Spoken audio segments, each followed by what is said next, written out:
Hello everybody, my name is Charlie and I'm going to give you a little bit of insight on the psychology of serial killers.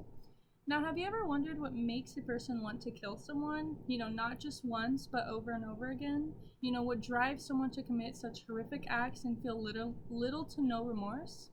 Serial killers have fascinated and horrified people for decades, not just because of the crimes they commit, but because of the deep psychological mysteries behind their actions. Today, I want to take you into the disturbing but intriguing world of serial killers, not to glorify their actions, but to better understand the psychology behind them. By studying how their minds work, we gain insight into human behavior, mental illness, and potentially how to stop them before they can kill again. In the next few minutes, we'll explore what defines a serial killer, examine the psychological traits many of them share, and look at the combination of nature and nurture that may lead someone down such a dark path. Now, if we don't know what a serial killer is typically someone who has murdered 3 or more people over a period of time, with a cooling off period in between.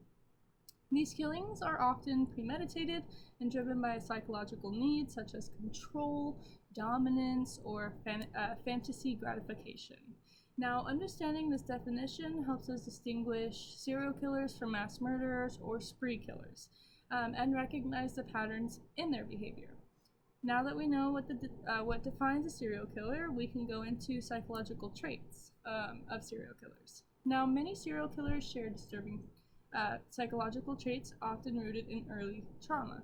One key trait is a lack of empathy, often diagnosed as psychopathy or sociopathy.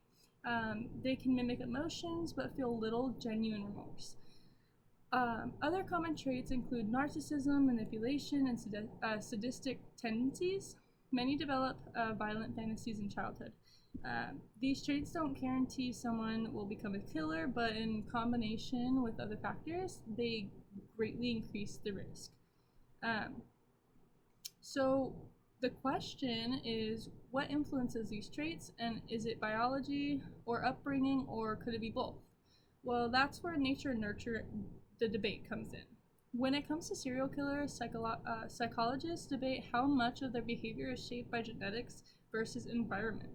Biological factors like brain abnormalities, especially in the prefrontal cortex and the amygdala, have been linked to impulsive violence and poor emotional regulation. On the other hand, many serial killers come from abusive, neglectful backgrounds, experience trauma that distorts their moral development. The most accepted view is that serial killers are shaped by a mix of both nature and nurture. Genetic predispositions triggered by traumatic experiences. Now that we know what a serial killer is and explore the psychological traits they often share, we also were able to look at the biology and environment. Now, understanding these factors not only satisfies our curiosity, but it can also help both law enforcement, psychologists, and society prevent future, violence. The psychology of serial killers reveals a very dark side of human nature that is shaped by both internal wiring and external experiences. As chilling as these individuals are, studying them was honestly really cool for me, but it also helps protect others and ask deeper questions about what it means to be human. And that is just a little insight on psychology of serial killers. Thank you.